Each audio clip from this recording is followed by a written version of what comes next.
Les fosses abyssales s'étendaient devant moi, béantes comme la gueule d'un titan endormi depuis des éons. Nos submersibles mnémosines descendaient lentement dans ces profondeurs, que même les cartes galactiques marquaient d'un simple point d'interrogation. Les instruments de navigation psychométrique clignotaient faiblement sur mon tableau de bord, leurs diodes bleutées se reflétant dans mes yeux fatigués par des semaines d'errance.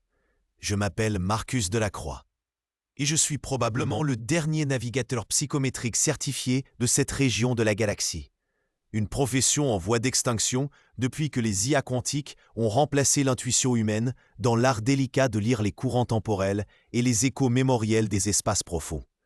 Pourtant, ici, dans ces abysses terrestres oubliés, seul un esprit biologique pouvait déchiffrer les messages que murmurait encore l'océan. L'héritage Atlante. Ces mots résonnaient dans ma tête, comme un mantra obsédant depuis que j'avais accepté cette mission suicidaire. Citra, mon contact au sein du consortium aquatique, m'avait confié une carte étrange gravée sur un alliage inconnu. Les Atlantes n'étaient pas une légende, avait-elle murmuré, ses branchies frémissant d'une émotion que je n'arrivais pas à identifier. Ils étaient les premiers, avant l'élévation, avant les progéniteurs. Avant même que les étoiles aient appris à chanter, mon submersible tremblait sous la pression croissante. 8 kilomètres de profondeur, puis 9, puis 10. Les capteurs psychométriques commençaient à détecter quelque chose d'inhabituel. Des résonances mémorielles si anciennes qu'elles paraissaient antérieures à la formation même de la croûte océanique. Des échos d'une civilisation qui avait maîtrisé les secrets de l'espace et du temps bien avant que l'humanité ne découvre le feu. C'est alors que je ressentis la première pulsation. Une onde psychique d'une puissance inouïe traversa les coques blindées de mon vaisseau comme si elle n'existait pas. Mon cerveau fut soudain envahi d'images floues, des cités de cristal s'élevant vers des ciels aliens, des créatures aux formes impossibles, manipulant des énergies qui défiaient toutes les lois physiques connues, et surtout, omniprésent, un sentiment de fin imminente, de catastrophe cosmique approchant. Le serment oublié. Ces mots me vinrent à l'esprit sans que je puisse expliquer pourquoi.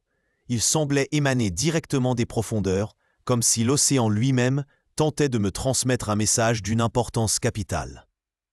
Ma formation de navigateur psychométrique m'avait appris à résister aux intrusions mentales. Mais cette fois, c'était différent. Ces visions n'étaient pas hostiles, elles étaient désespérées. Quelque chose ou quelqu'un tentait de me communiquer une information vitale. Quelque chose qui avait été perdu dans les brumes du temps, mais qui restait crucial pour l'avenir de toute vie intelligente. Les instruments détectaient maintenant une structure massive dans les abysses, bien plus vaste que tout ce qui figurait sur les cartes officielles. Une construction qui s'étendait sur des kilomètres, enfouie sous des couches de sédiments accumulés pendant des millions d'années. Mes capteurs psychométriques s'affolaient, enregistrant des signatures énergétiques d'un type totalement inconnu. Connaissais pas, mais que je comprenais parfaitement. Enfin, un descendant des terres émergées parvient jusqu'à nous. Nous t'attendons depuis si longtemps.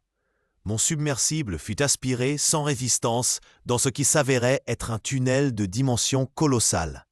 Les parois défilaient à une vitesse impossible, créant un kaléidoscope de lumière et de formes géométriques qui défiaient ma compréhension. Mes instruments de navigation conventionnels étaient devenus inutiles. Seuls les capteurs psychométriques continuaient à fonctionner, me guidant à travers ce labyrinthe de technologies incompréhensibles. Je débouchais finalement dans une cavité si vaste que mes projecteurs n'en atteignaient pas les limites.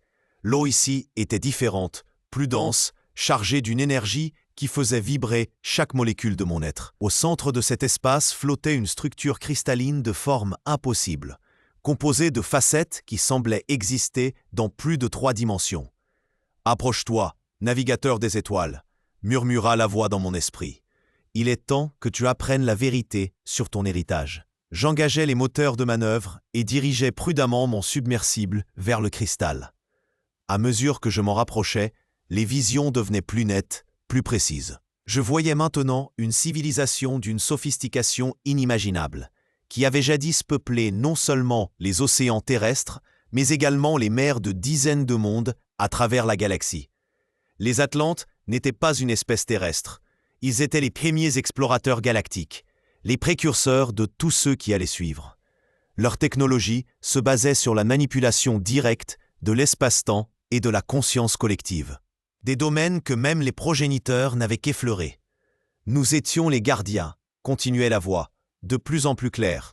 Les gardiens d'un secret si terrible que nous avons préféré nous effacer de l'histoire plutôt que de risquer qu'il tombe en de mauvaises mains.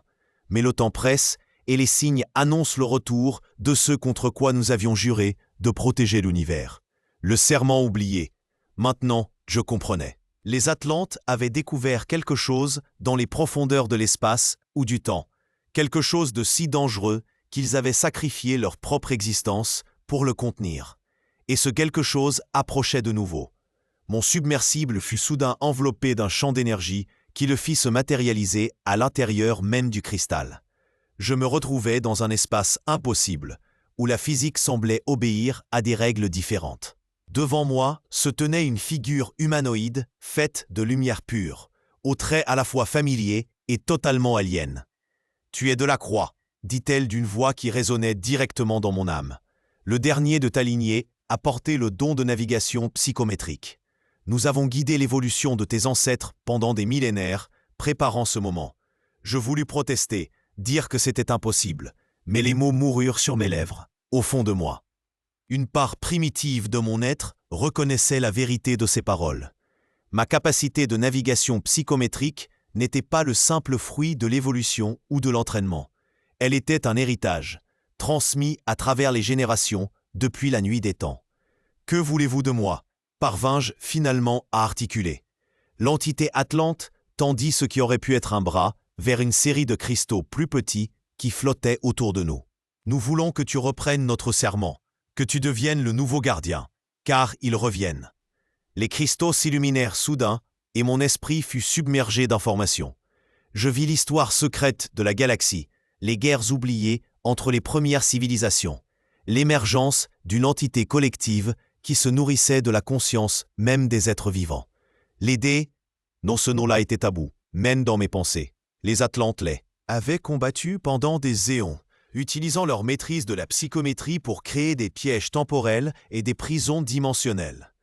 Ils avaient finalement réussi à les bannir dans les espaces entre les galaxies, mais au prix de leur propre civilisation. Le serment qu'ils avaient prêté était de maintenir éternellement ces barrières, même si cela signifiait l'oubli total de leur existence. Mais les barrières faiblissent, continua l'Atlante. Nos gardiens successifs sont morts ou ont oublié leur mission. Toi seul possèdes encore les capacités nécessaires pour renouveler les sceaux. Je comprenais maintenant pourquoi Citra m'avait envoyé ici.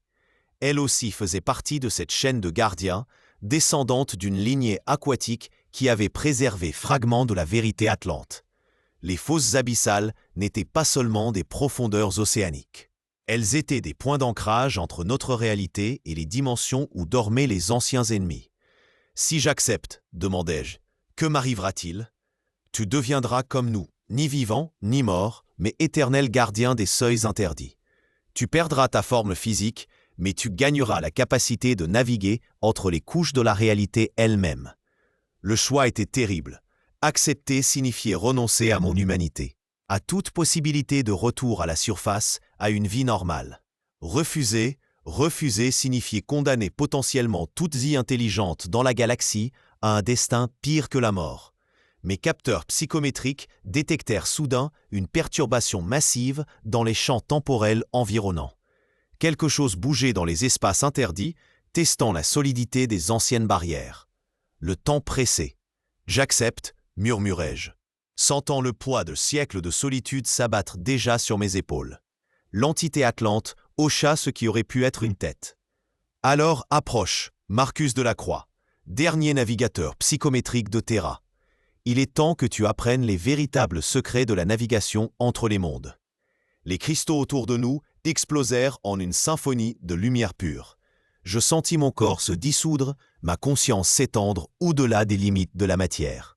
Les fosses abyssales se révélèrent soudain pour ce qu'elles étaient vraiment. Non pas des profondeurs océaniques, mais des puits gravitationnels vers d'autres dimensions, des points de passage soigneusement camouflés. Mon esprit élargi pouvait maintenant percevoir les barrières atlantes dans toute leur complexité. Elles formaient un réseau gigantesque, s'étendant à travers plusieurs galaxies, un filet de pure volonté psychique qui maintenait les dévoreurs en exil. Et ce filet était effectivement en train de se déchirer. Je comprenais maintenant ma mission. En utilisant mes capacités de navigation psychométrique amplifiées par la technologie Atlante, je devais parcourir ce réseau, identifier les points de rupture et les réparer avant qu'il ne soit trop tard.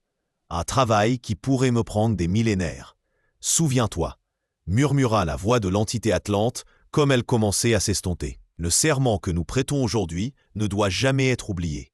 Même si notre existence doit disparaître de toutes les archives, même si notre nom doit être effacé de toutes les mémoires, la mission continue. Car ils ne doivent jamais revenir. Je sentis ma nouvelle forme se stabiliser. J'étais devenu quelque chose entre la matière et l'énergie, capable de naviguer dans les courants psychométriques de l'univers lui-même. Mon ancien submersible Mnémosyne flottait maintenant vide dans le cristal, témoignage silencieux de ce que j'avais été. Ma première destination était claire. Les capteurs intégrés à ma nouvelle essence détectaient une faille majeure dans le réseau de barrières, quelque part dans les systèmes stellaires extérieurs. Les habitants de ces mondes n'avaient aucune idée du danger qui planait au-dessus d'eux, et c'était mieux ainsi. La connaissance de ce qui dormait dans les espaces interdits avait déjà détruit une civilisation. Elle ne devait pas en détruire d'autres. Je m'élançai dans les courants psychométriques, laissant derrière moi les fosses abyssales et leurs secrets. Citra comprendrait mon absence quand mon submersible remonterait à la surface sans moi, piloté par les systèmes automatiques. Elle saurait que la mission avait réussi. Et elle continuerait à transmettre les fragments de vérité nécessaires aux futures générations de gardiens. Car le serment oublié ne devait jamais vraiment être oublié. Il devait simplement être caché, préservé dans l'ombre jusqu'au jour où un nouveau gardien serait nécessaire. Et ce jour viendrait, inexorablement, car l'univers avait la mémoire longue, et certaines menaces ne disparaissaient jamais vraiment. Elles ne faisaient que dormir, en attendant leur heure. Maintenant, je navigue entre les étoiles sur des routes que seuls les Atlantes connaissaient, réparant les brèches dans un filet invisible qui protège toute vie consciente. Je suis devenu mythe et légende, un fantôme des profondeurs que les rares navigateurs psychométriques perçoivent parfois dans leurs instruments. Et quand sonne l'heure du besoin, quand les barrières menacent de céder définitivement, je recherche parmi les descendants des lignées choisies celui qui pourra porter le fardeau. Car le serment continue, d'éternité en éternité, et les gardiens veillent toujours